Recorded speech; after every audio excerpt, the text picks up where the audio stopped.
আইন শৃঙ্খলা নিয়ে বিএনপি ও জামায়াতের উদ্বেগ। সরকার অবৈধ অস্ত্র উদ্ধারে ব্যর্থ বললেন মির্জা ফখরুল। প্রশাসন ও গণমাধ্যমের নিরপেক্ষতা নিয়ে ডক্টর শফিকুরের প্রশ্ন। এখন পর্যন্ত আইন শৃঙ্খলা পরিস্থিতি সেই রকম একটা উন্নত হয়েছে বলে আমার কাছে মনে হয় না। নির্বাচনে অংশগ্রহণকারী সকল দল এবং পক্ষ যদি আমরা খোলা মন নিয়ে একসাথে বসতে পারি, দেশের স্থিতিশীলতার জন্য আমরা সর্বোচ্চ কী করতে পারি। ইসিতে প্রার্থিতা ফিরে পেলেন আরও ৩৬ জন। বাতিল হলো চট্টগ্রাম ৯ জামায়াত প্রার্থীর আবেদন। নির্বাচনে থাকবে ৫ লাখ আনসার ভিডিপি, জানালেন উপদেষ্টা। উন্নয়ন বাজেট থেকে ছেটে ফেলা হলো ৩০,০০০ কোটি টাকা। এনইসি সভায় সিদ্ধান্ত।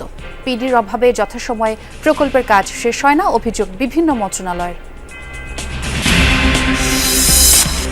টেকনাফে মাইন বিস্ফোরণে একজনের পা বিচ্ছিন্ন। মিয়ানমার থেকে আসা গুলিতে আহত শিশুর অবস্থা সংকটাপন্ন। নিরাপত্তা চেয়ে স্থানীয়দের মানববন্ধন।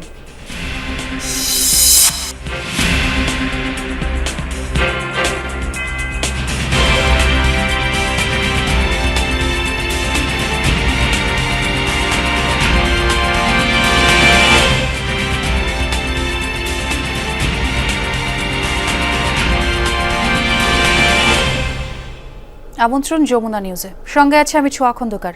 আর এতক্ষণ শিরোনাম দেখছিলেন। নির্বাচনকে সামনে রেখে অবৈধ অস্ত্র উদ্ধারে সরকার ব্যর্থ বলে মন্তব্য করেছেন বিএনপির মহাসচিব মির্জা ফখরুল ইসলাম আলমগীর।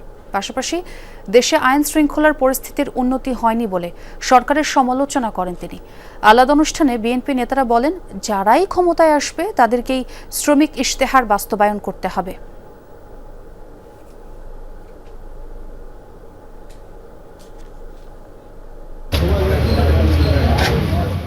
নির্বাচনে কর্মকৌশল চূড়ান্ত করতে নিজ আসন ঠাকুরগাঁ ১-এ অবস্থান করছেন বিএনপি মহাসচিব মির্জা ফখরুল ইসলাম আলমগীর। ধারাবাহিকভাবে মতবিনিময় করছেন নেতাকর্মীদের সাথে। সোমবার সকালে নিজ বাসায় সার্বিক বিষয় নিয়ে সাংবাদিকদের মুখোমুখি হন মির্জা ফখরুল। উদ্বেগ জানান দেশের আইন শৃঙ্খলা পরিস্থিতি নিয়ে। উদ্বিগ্ন, কনসার্ন, বিশেষ মনে করি এটা সরকারের একটা ব্যর্থতাই বলবো যে তারা অস্ত্র উদ্ধার করতে পারেনি এবং এখন পর্যন্ত আইন শৃঙ্খলা পরিস্থিতি সেই রকম একটা উন্নত হয়েছে বলে আমার কাছে মনে হয় না। তবে আমি আশাবাদী, আমি মনে করি যে নির্বাচন চলাকালীন সবাই সেটা ইমপ্রুভ করবে আরও এবং একটা ভালো অবস্থায় আসবে। রাজধানী চীন মৈত্রী সম্মেলন কেন্দ্রে আয়োজন করা হয় শ্রমিক ইশতেহার সম্পর্কে জাতীয় অংশীজন কনভেনশন, যেখানে শ্রমজীবী মানুষের দীর্ঘকালের বঞ্চনা, শোষণ আর বৈষম্যের চিত্র তুলে ধরেন বক্তারা। রাজনৈতিক দলগুলোর সাথে আলোচনা করে তৈরি করা হয় শ্রমিক ইশতেহার, যেখানে শ্রমের মর্যাদা, শ্রমিকের অধিকার ও ন্যায্য হিস্যা অন্তর্ভুক্ত করা হয়। আলোচনায় বিএনপি নেতারা প্রতিশ্রুতি দেন ইশতেহার বাস্তবায়নের। মাসখানেকের মধ্যে একটা জাতীয় নির্বাচন অনুষ্ঠিত হতে যাচ্ছে, আর এই নির্বাচনের মাধ্যমে যারাই রাষ্ট্র পরিচালনার দায়িত্বে আসবেন, এই শ্রমিক ইশতেহার বাস্তবায়নের গুরু দায়িত্ব তাদের উপর বর্তাবে। কিন্তু যারা দায়িত্বে আসবেন না, আমরা মনে করি তাদেরও অত্যন্ত গুরুত্বপূর্ণ ভূমিকা পালনের সুযোগ রয়েছে। আমরা তো অনেক কিছু চাই, সুযোগ সুবিধা, স্বাস্থ্য, শিক্ষা, একটা সুন্দর জীবনযাপন, কিন্তু এর জন্য যে রিসোর্স প্রয়োজন, সেই রিসোর্সটি কোথা থেকে আসবে সেটা কিন্তু এই ডকুমেন্টে কোথাও বলা হয় না। আমরা ভালো ভালো কথা বলি, লিখি, সংবিধানে লেখা আছে, কিন্তু সেগুলো বাস্তবায়ন আমরা করছি না বা করতে পারছি না। বক্তারা বলেন, ভোটের অধিকার না থাকলে শ্রমজীবী মানুষের অধিকারও থাকে না। তাই দেশে গণতন্ত্র, সুশাসন ও জবাবদিহিমূলক সরকার দরকার। আরিফিন শাকিল, যমুনা নিউজ, ঢাকা। নির্বাচন সামনে রেখে প্রশাসন ও গণমাধ্যমকে নিরপেক্ষ ভূমিকা পালনের আহ্বান জানিয়েছে জামায়াতের আমির ডাক্তার শফিকুর রহমান। গণমাধ্যমের সাম্প্রতিক ভূমিকার সমালোচনা করে বলেন, অভ্যুত্থানের সময় সবার ভূমিকা জনগণ মনে রেখেছে। দুপুরে ইউরোপীয় ইউনিয়নের নির্বাচন পর্যবেক্ষক দলের সাথে বৈঠক শেষে 11 দলীয় জোটের আসন সমঝোতার বিষয়ে কথা বলেন তিনি। জানান, 2-1 দিনের মধ্যে সবকিছু খোলাসা হবে। নির্বাচনকে সামনে রেখে জামায়াতে ইসলামীর আমিরের সঙ্গে বৈঠক করেন ইউরোপীয় ইউনিয়নের নির্বাচন পর্যবেক্ষণ মিশনের প্রধান পর্যবেক্ষক ইভার্স আইজাপস। সোমবার দুপুরে রাজধানীর ভাটারার জামায়াত আমিরের রাজনৈতিক কার্যালয়ে বৈঠকটি অনুষ্ঠিত হয়। সেখানে আলোচনা হয় জাতীয় নির্বাচন ও সমসাময়িক বিভিন্ন ইস্যু নিয়ে। বৈঠক শেষে জামায়াত আমির বলেন, আগামী 2-1 দিনের মধ্যেই দৃশ্যমান হবে 11 দলীয় জোটের আসন সমঝোতার বিষয়টি। এ সময় প্রশাসন ও গণমাধ্যমের সাম্প্রতিক অবস্থানের সমালোচনা করেন তিনি। বলেন, গণ অভ্যুত্থানের সময় সবার ভূমিকা জনগণ মনে রেখেছে। মূলধারার গণমাধ্যম তাদেরকে দেখা যাচ্ছে তাদের রোল কোনো একটা নির্দিষ্ট দলের পক্ষে ঝুঁকে যাচ্ছে। ওই ঝুঁকাতে এখন বাংলাদেশে বড় কিছু হয় না, এটা ঠিক, কিন্তু আমরা তাদের কাছে এটা এক্সপেক্ট করি না, এটাও ঠিক। গণমাধ্যমের পজিশন, গণমাধ্যম এটা দলীয় মাধ্যম না, এটা মাথায় রেখে গণমাধ্যম ফাংশন করুক, সেটাই আমরা প্রত্যাশা করি। এ সময় জামায়াত আমির বিভিন্ন জায়গায় দলের নারী কর্মীদের হেনস্থায় উদ্বেগ জানান। সেই সাথে সুষ্ঠু নির্বাচনের জন্য সরকার ও ইসিকে তাগিদ দেন তিনি। আমাদের বোনদের মায়েদের নির্বাচনী প্রচারণায় বিভিন্ন জায়গায় বাধা দেওয়া হচ্ছে, এমনকি হেজাব খুলে নেওয়ার ঘটনাও ঘটেছে। ঘোষণা দেওয়া হয়েছে, এদের কাউকে দেখলে তোমরা ঠেকিয়ে দেওয়া। রাজনৈতিক দলের কাজ হচ্ছে সকল শ্রেণী পেশার বয়সের মানুষকে, লিঙ্গের মানুষকে সম্মান দেখানো। শুধু রাজনৈতিক কারণে আমরা কাউকে অপমান করার অধিকার রাখি না। এর আগে সকালে ডাক্তার শফিকুর রহমানের সঙ্গে দেখা করেন চীনের রাষ্ট্রদূত ইয়া ওয়েন। আলোচনা হয় দুদেশের স্বার্থ সংশ্লিষ্ট বিষয়ে। ফয়সাল মাহমুদ, যমুনা নিউজ, ঢাকা। তৃতীয় দিনের মতো আপিল নিষ্পত্তি চলছে নির্বাচন কমিশনে। শুনানি হবে 70টি আপিলের। এখন পর্যন্ত 61টি আপিলের শুনানি করেছে নির্বাচন কমিশন। এর মধ্যে প্রার্থিতা ফিরে পেয়েছেন 34 জন এবং স্থগিত হয়েছে 5 জনের আপিল এবং 1 জনের আপিল প্রত্যাহার করা হয়েছে। দ্বৈত নাগরিকত্বের কারণে চট্টগ্রাম 9 আসনের জামায়াতে প্রার্থী AKM ফজলুল হক সহ 19 জনের আপিল না মঞ্জুর করেছে ইসি। সোমবার সকাল 10টায় রিটার্নিং কর্মকর্তার সিদ্ধান্তের বিরুদ্ধে দায়েরকৃত আপিলের ওপর শুনানি শুরু করে ইসি। বেশিরভাগ আপিলকারী তাদের প্রার্থিতা ফিরে পাচ্ছেন। এর মধ্যে রিটার্নিং কর্মকর্তা যেসব যুক্তি দেখিয়ে মনোনয়ন বাতিল করেছিল তার বেশিরভাগই টিকছে না। দ্বৈত নাগরিক, ঋণখেলাপি, স্বতন্ত্র প্রার্থী হওয়ায় 100% ভোটারের স্বাক্ষর সম্বলিত তথ্যাদি প্রমাণ করতে না পারায় তাদের আপিল না মঞ্জুর করছে ইসি। আপিল নিষ্পত্তি চলবে আগামী 18 জানুয়ারি পর্যন্ত।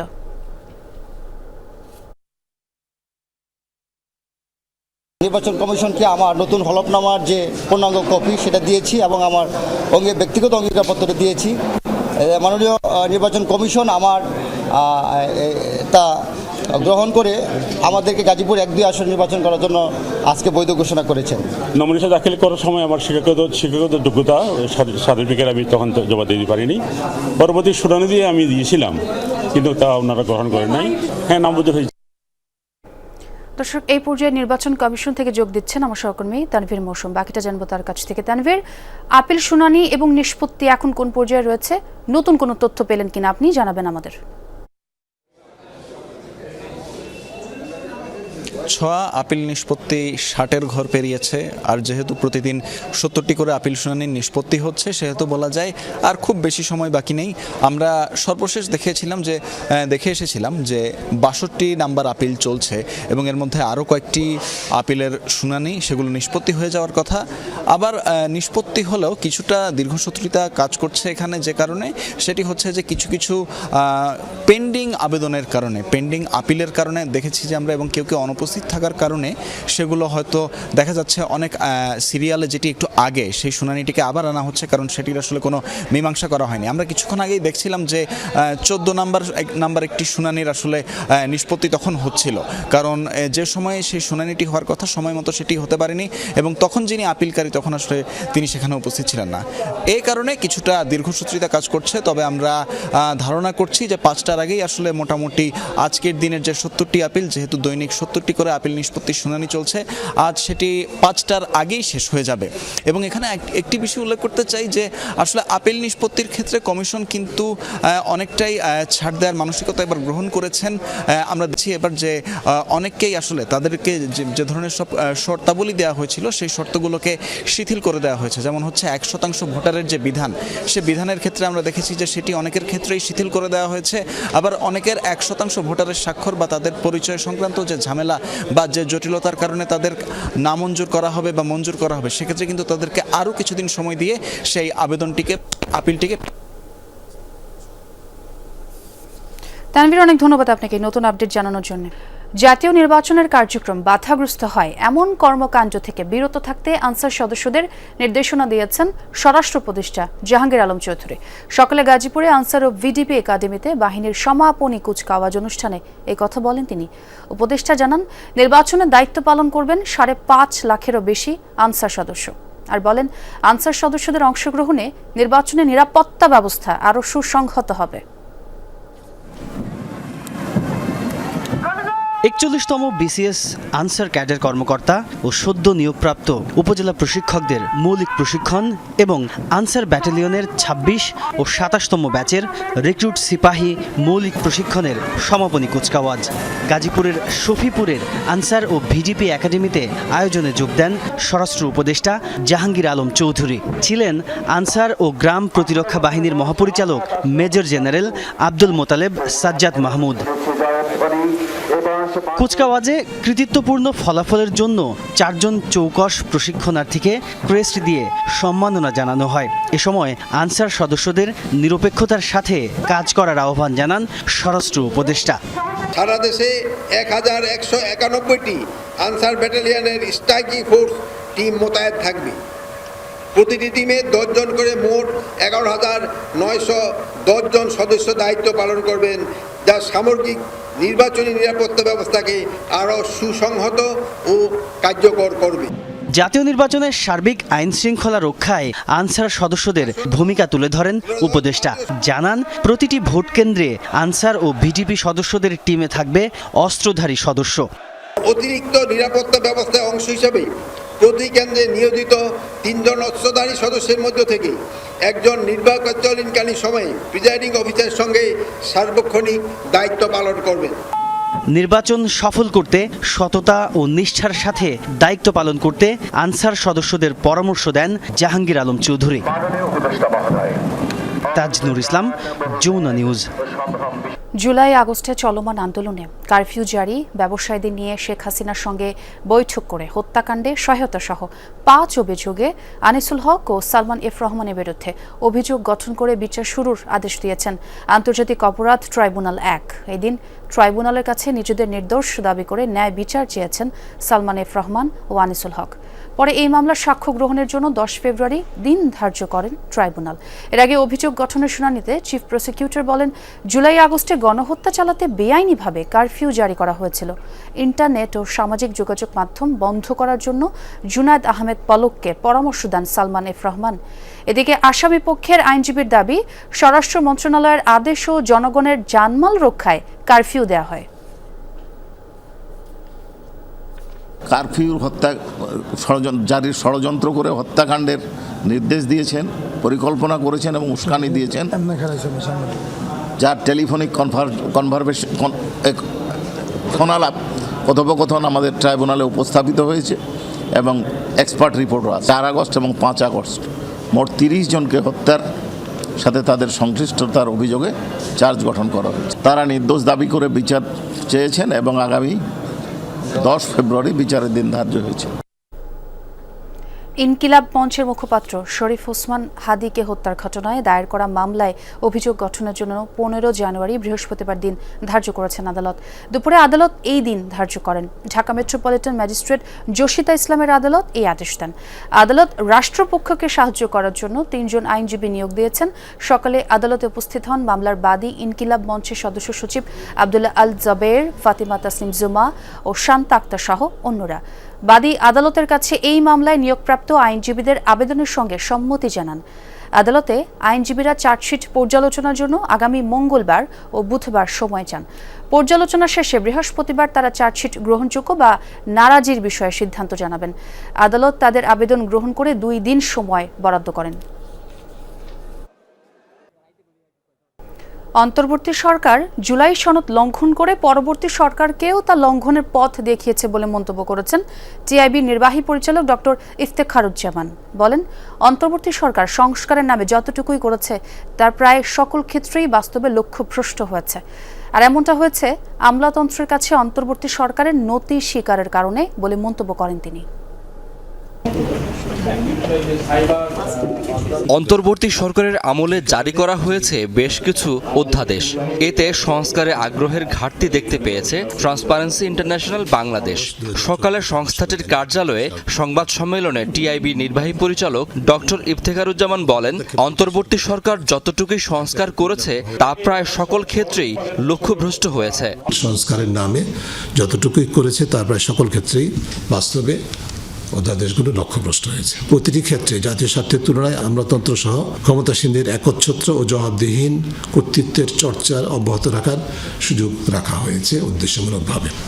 পুলিশ কমিশন অধ্যাদেশের সমালোচনা করে ডক্টর ইফতেখারুজ্জামান বলেন, এটি বাস্তবে পুলিশের ক্ষমতার অপব্যবহারের সুরক্ষাকারী প্রতিষ্ঠানে পরিণত হবে। তথাকথিত পুলিশ কমিশন, তাহলে সেটা হবে অবসরপ্রাপ্ত পুলিশ প্রশাসনিক পুলিশ আমলাদের ক্ষমতার অব্যাহত অপব্যবহারের একটা রিসোর্ট। এর বাইরে আর কিছুই হবে না। এটি বাস্তবে এটি পুলিশ ক্ষমতার অপব্যবহারের সুরক্ষাকারী প্রতিষ্ঠানে পরিণত হবে। সরকার একতরফাভাবে অংশীজনদের সম্পৃক্ত না করে অধ্যাদেশ প্রণয়ন করেছে বলে অভিযোগ করেন টিআইবি নির্বাহী পরিচালক। অনেক সংস্কার পরিপন্থী সিদ্ধান্ত হয়েছে।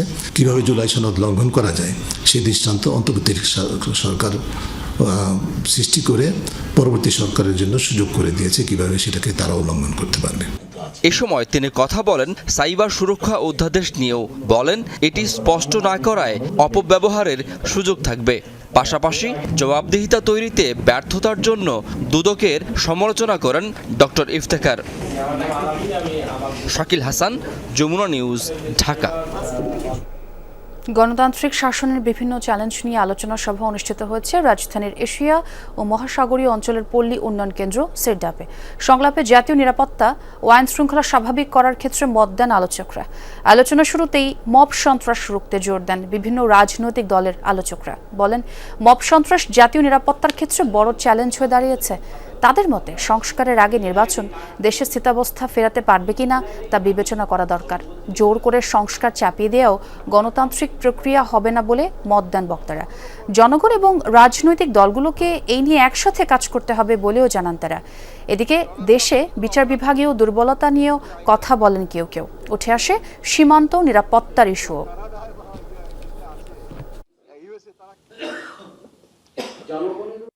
আমাদের এখন প্রয়োজন আত্মশুদ্ধি এবং আত্মসংস্কার। গণতন্ত্রের বলতে বুঝিয়ে এখন শুধু নির্বাচন এবং ক্ষমতায় যাওয়া। আমার পলিটিক্যাল পার্টির মধ্যে গণতন্ত্র নেই। আপনি পুলিশ কমিশন করেন আর নানান কিছু করতে পারেন, এগুলো আসলে আলটিমেটলি কাজ করবে না, কারণ আমরা নীতিগতভাবে নিজেরা একমত হইনি। পলিটিক্যাল প্রসেসটা এমন হবে যে জাতীয় স্বার্থ রক্ষা করতে পারে, সেই ধরনের লোক লিডারশিপে আসতে পারে। চলতি অর্থবছরের উন্নয়ন বাজেট থেকে ছেটে ফেলা হলো 30,000 কোটি টাকা। এর ফলে সংশোধিত এডিপির আকার দাঁড়ালো 2 লাখ কোটি টাকা। এনইসি সভা শেষে ব্রিফিংয়ে এমনটাই জানান পরিকল্পনা উপদেষ্টা ডক্টর ওয়াহিদ উদ্দিন মাহমুদ। সকালে নানা সংশোধন প্রস্তাব নিয়ে প্রধান উপদেষ্টা ডক্টর মোহাম্মদ ইউনূসের সভাপতিত্বে অনুষ্ঠিত হয় জাতীয় অর্থনৈতিক পরিষদ এনইসি সভা। পরে ব্রিফিংয়ে পরিকল্পনা উপদেষ্টা আরও বলেন, ঋণ নিয়ে সামাজিক সুরক্ষা খাতে বিনিয়োগ করে এমন নজির পৃথিবীতে নেই, কিন্তু বিদেশি ঋণদাতাদের পাশাপাশি যত ইচ্ছা প্রকল্প নাও এই মানসিকতা রয়ে গেছে। এটি বন্ধ হওয়া জরুরি। যেসব প্রকল্প বাস্তবায়ন করলে বিনিয়োগ আকৃষ্ট হবে তা সরাসরি অর্থনৈতিক সম্পর্কে বিভাগে না পাঠিয়ে পিপিপির আওতায় দেওয়া যায় কিনা তা যাচাইও জোর দেন তিনি। নির্বাচিত সরকারকে এসে বিভিন্ন সংস্কার চালিয়ে যাওয়ার তাগিদও দেন ওয়াহিদ মাহমুদ। বিনিয়োগ প্রকল্প বাস্তবায়নের মানদা এটা আমি মনে করেছিলাম স্বল্প মেয়াদী, কিন্তু এটা এই বছরও চলতি বছরও চলছে। আশা করি আগামী অর্থ বছরে হয়তো এটা মোড় ঘুরবে। এগুলোর সব বুঝাপেক্ষে স্বাস্থ্য মন্ত্রণালয়ে অন্তত 5টা প্রকল্প, একটা 4,000 কোটি টাকা। এই প্রকল্পগুলো পাশ করতে হয়েছে কারণ এগুলো তো জানুয়ারি মাস থেকে চলমান আছে, কিন্তু বেতন পাচ্ছিল না। সংঘাতপূর্ণ মিয়ানমার থেকে ছোড়া গুলিতে আহত কক্সবাজারের টেকনাফের শিশু হুজাইফার অবস্থা সংকটাপন্ন। আইসিইউতে ভর্তি শিশুটির এখনও জ্ঞান ফেরেনি। চট্টগ্রাম মেডিকেল কলেজ হাসপাতালের পরিচালক জানান, গতরাতে এক দফা অপারেশন করা হলেও হুজাইফার মাথার ভেতর থেকে গুলি বের করা যায়নি। টেকনাফের ওয়াইকং ইউনিয়নের বাসিন্দারা জানায়, শনিবার রাত থেকে মিয়ানমারের অভ্যন্তরে আরাকান আর্মির সঙ্গে রোহিঙ্গাদের একাধিক সশস্ত্র গোষ্ঠীর গোলাগুলি শুরু হয়। রোববার সকালে গুলিবিদ্ধ হয় ওয়াইকংয়ের হাজী মোহাম্মদ হোসেন সরকারি প্রাথমিক বিদ্যালয়ের 3য় শ্রেণীর ছাত্রী হুজাইফা সুলতানা আফনান। আহত হন আরও 2 জন। রোববার দুপুর থেকে সীমান্তের ওপারে গোলাগুলি থামলেও আতঙ্ক রয়েছে স্থানীয়দের মাঝে। নিরাপত্তার দাবিতে সকালে মানববন্ধন করেছেন স্থানীয়রা। এদিকে ওয়াইকং সীমান্ত এলাকায় মাইন বিস্ফোরণে এক বাংলাদেশি যুবকের পা বিচ্ছিন্ন হয়ে গেছে। অপারেশন কালকে রাত্রে হয়েছে, ঠিক আছে। মেয়েটার অবস্থা এত ভালো না, মেয়েটা আছে এখন অজ্ঞান অবস্থায় আছে, ভেন্টিলেটর আছে। হ্যাঁ, আইসিইউতে গুলি ওটা বের করা যাবে না, গুলি বের করলে মেয়েটার সাথে মারা যাবে। হুমকি ধমকির অভিযোগে করা মামলায় অভিনেত্রী মেহজাবিন চৌধুরী ও তার ভাই আলিশান চৌধুরীকে অব্যাহতির আদেশ দিয়েছেন আদালত। সোমবার সকালে শুনানি শেষে ঢাকার নির্বাহী ম্যাজিস্ট্রেট আদালতে ম্যাজিস্ট্রেট মোহাম্মদ আদনান জুলফিকারের আদালত এই আদেশ দেন। আদালতে এই বিষয়ে অভিনেত্রী মেহজাবিন চৌধুরী বলেন, তারা বাদীকে কখনোই দেখেননি, তার সাথে কোনোদিন কথাও হয়নি এমন দাবি করেন তিনি। পাশাপাশি ভবিষ্যতে বাদী আমিরুলকে হুমকি ধমকি দেওয়া হবে কিনা এই বিষয়েও মেহজাবিনকে জিজ্ঞাসা করেন আদালত। এরপর উভয় পক্ষের শুনানি শেষে আদালত এই মামলা থেকে তাদের অব্যাহতির আদেশ দেন। মাননীয় আদালত উভয় পক্ষের বক্তব্য শুনেছেন এবং অভিনেত্রী মেহজাবিন চৌধুরী এবং তার ভাই আলিশান চৌধুরীকে মামলার দায় থেকে অব্যাহতি দিয়ে মামলা নথিজাত করেছেন। তার মানে মামলার অভিযোগ থেকে তারা এখন মুক্ত।